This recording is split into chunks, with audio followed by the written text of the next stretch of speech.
जय जय श्री हित हरिवंश गुरुदेव भगवान। गुरुदेव, मेरे मन को एक बार डांट लगा दीजिए। गुरुदेव, मुझे क्षमा कर दीजिए। आपकी शरणागत होके भी कभी कभी आज्ञाओं का उल्लंघन हो जाता है। हाँ, अपने डांट से बनेगा, बाहरी डांट से नहीं हो। जब अपने धिक्कार देते हैं ना अंदर से, अरे नीच, तो हमें बार बार ऐसा, तो वो सुधरता है। नहीं तो बहुत ये विचित्र कोटि का देवता है, बाहरी डांटों से नहीं सुधरता है, अंदर की डांट से। जब आप इसे धिक्कारेंगे, और सावधान रहें, ये कभी भी सलाह दे तो सलाह को जांच करें कि सही दे रहा है कि नहीं। अगर नहीं दे रहा तो उसी समय डांट लगाइए इसको। धीरे धीरे अंतर्मुख होकर जब इसे देखती रहेंगी, ये सुधर गया तो साधना बन गई, ये बिगड़ गया तो साधना बिगड़ गई। ऐसा है। हाँ, नाम जप करते रहो।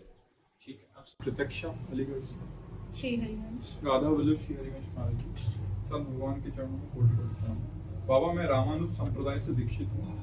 मैं भी किशोरी जी की दासी बन भजन करके जुगल की लीला दर्शन करना चाहता हूँ। ये आपकी एक नजर कृपा दृष्टि से संभव है। कृपा करें, मुझ पर कृपा दृष्टि डालें। बाबा, सब में राधा दृष्टि का तात्पर्य कोई बाहरी देख लेना नहीं होता है।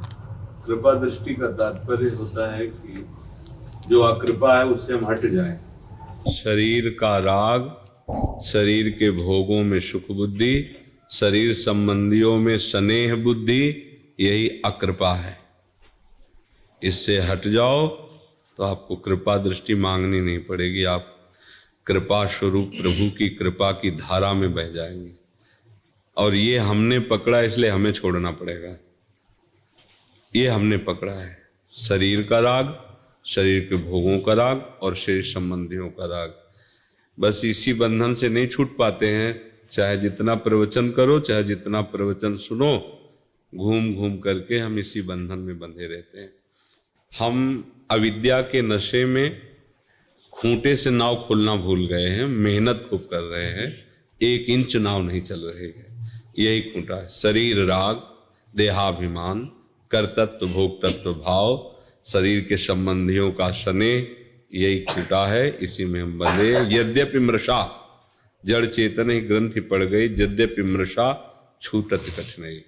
संतों की, शास्त्रों की और भगवान की तीनों कृपा का एक ही फल है कि हमारा शरीर अभिमान गलित हो जाए, हमारा शरीर राग मिट जाए, भोग बुद्धि बदल जाए और हमारे सगे सने संबंधी प्रभु लगने लगे। बस हो गया सब। अब ऐसे हम जैसे दुर्गंध युक्त पदार्थ ऐसे लेके अपनी कखरी में रख ले और सब लोगों से प्रार्थना करे कि कोई दुर्गंध हटा दो, आप सब कृपा करो दुर्गंध हटा दो। कैसे हटेगी? आपने दबा के रखा, उसे फेंक दीजिए, दुर्गंध खत्म। ये राग आपका पाला हुआ है, आपको ही छोड़ना पड़ेगा। इसीलिए भगवान कहते हैं आप अपने द्वारा उद्धार कीजिए अपना। ये आपका बंधन है, आपने पकड़ रखा है, इसे किसी ने बांधा नहीं है। यद्यपि मृषा है पर आपने पकड़ रखा है, इसलिए छोड़ना पड़ेगा। और कृपा दृष्टि तो प्रभु की, संतों की, शास्त्र की आपके ऊपर है। अगर कृपा दृष्टि न होती तो भगवती मार्ग न मिलता, संतों का समागम न मिलता। अब आप ऐसी अपने ऊपर कृपा दृष्टि कर लो कि शरीर का राग छूट जाए, देहाभिमान गलित हो जाए, प्रभु के स्मरण के सिवा कुछ याद न रहे। ये सार बात है। बाबा, सब में राधा वल्लभ हैं, ये बार बार मन को समझाने के बाद भी सब में दोष दर्शन होता है। ये कैसे हो सब में राधा वल्लभ ही दिखें? जब तक हमारा चश्मा हरा चढ़ा रहेगा तो हरा ही संसार दिखाएगा, लाल चढ़ा रहेगा तो लाल दिखाएगा। अभी हमारा चश्मा त्रिगुणात्मिका माया का चढ़ा है। त्रिगुणात्मिका, सतोगुण, रजोगुण, तमोगुण। कभी अच्छे भाव आते, कभी भोग बुद्धि आती, कभी हिंसा बुद्धि आ जाती। तीनों गुणों का प्रभाव है। जब हमारे अच्छे भाव आएंगे तो ये बात अच्छे से चलने लगेगी कि भगवान सब में है, सात्विक भाव में। जब रजोगुण भाव आएगा तो भगवत भाव हट जाएगा, भोग बुद्धि हो जाएगी।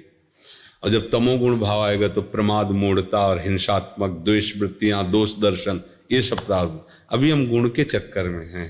गुणातीत बनने के लिए निरंतर भगवत स्मरण की आवश्यकता है। गुण हम में नहीं है, अंतःकरण में है। गुण का प्रभाव कभी भगवद अंश पर नहीं पड़ सकता। वो निर्विकार चिदानंद में है, अमल है वो। तो अंतःकरण में जो हमारा तदात्म है वही हमें गुण प्रभाव से प्रभावित करता है। तो ये बात समझकर तदात्म हटाने के लिए बीच में नाम को रख लें, अपने और अंतःकरण के बीच में नाम, तो नाम क्या है, वो प्रकाश करता है। प्रकाश में पता चलता है मैं कहीं नहीं बंधा हूं। गोस्वामी जी कह रहे राम नाम मणिदीप धर, जी है दे हरि द्वाल, तुलसी भीतर बाहरो जो चाह सुजियार। अगर बाहर भी प्रकाश और अंदर भी प्रकाश चाहते हो तो नाम को रख लो, राधा राधा राधा राधा। और जैसे ही प्रकाश में आपकी दृष्टि हृदय की खुलेगी तो आपको दृश्य दिखाई देगा, भले बाहर का ऐसा, लेकिन उसमें यही अनुभव होगा प्रभु ही प्रभु विराजमान है, दूसरा कोई नहीं। अभ्यास करते रहो। जहां दोष दर्शन हो वहां प्रभु को प्रणाम करो कि आपकी माया के कारण हम आपको नहीं पहचान